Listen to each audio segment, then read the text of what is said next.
जी काही माझ्याकडे माहिती आहे त्यानुसार हा जो काही करार त्यांनी केला होता त्या करारामध्ये पैशाचं एक्सचेंज हे बाकी होतं, पण रजिस्ट्री पूर्ण झाली होती। त्यांनी दोन्ही पक्षांनी ही रजिस्ट्री रद्द करावी अशा प्रकारचा अर्ज केलेला आहे।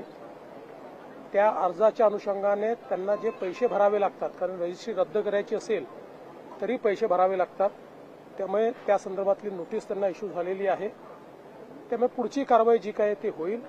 पण हे जरी झालं तरी देखील जी काही क्रिमिनल केस दाखल झालेली आहे ती यांनी संपणार नाही। त्या संदर्भातल्या ज्या काही अनियमितता आहेत त्याला जो कोणी जबाबदार असेल त्याच्यावर पुढची कारवाई होईल।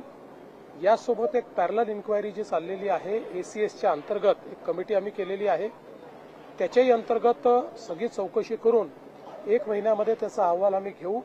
त्याच्यामध्ये याची किती व्याप्ती आहे, अजून कोण कोण याच्यामध्ये आहेत या संदर्भातली सगळी माहिती मिळेल आणि मग त्यानुसारच पुढची कारवाई ही केली जाईल।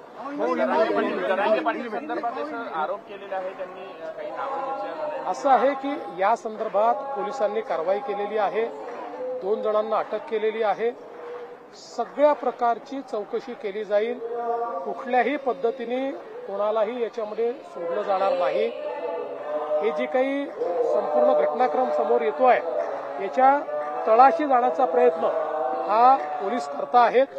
सगळी माहिती बाहेर आल्यानंतरच या संदर्भात अधिकारिक बोलणं योग्य ठरेल। अभय दिलं असं म्हणतात आणि बाकीच्यांवर गुन्हे दाखल केल्याच्या विरोधात आरोप, ज्यांना एफआयआर काय असतो हे समजत नाही असेच लोक अशा प्रकारचा आरोप करू शकतात।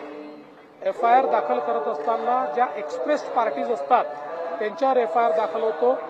यामध्ये ती जी कंपनी आहे त्या कंपनीचे जे ऑथराइज सिग्नेटरी आहेत त्या सिग्नेटरीवरच एफआयआर दाखल होतो। तो एफआयआर दाखल झाला आहे, पण हे आपण लक्षात घेतलं पाहिजे की ज्यावेळेस एखादा एफआयआर होतो याच्यामध्ये ज्यांनी साईन केली ते, ज्यांनी विक्री केली ते, ज्यांनी त्या संदर्भात चुकीचं रजिस्ट्रेशन केलं ते, ज्यांनी फेरफार केला ते, अशा सगळ्यांवर हा एफआयआर दाखल झालेला आहे।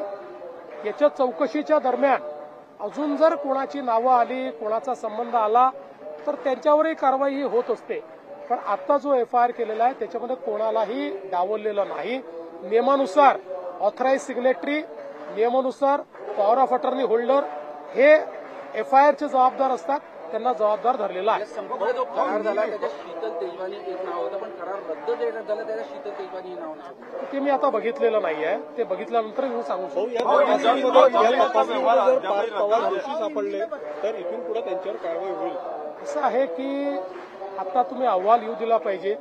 मी तुम्हाला एवढं निश्चितपणे सांगतो, अहवालात जो कोणी दोषी असेल, जो कोणी, आणि माझ्या या मताशी श्रीमान उपमुख्यमंत्री अजितदादा पवारही या ठिकाणी पूर्णपणे सहमत असतील की या अहवालामध्ये कोणीही दोषी आढळला तरी त्याच्यावर कारवाई होईल।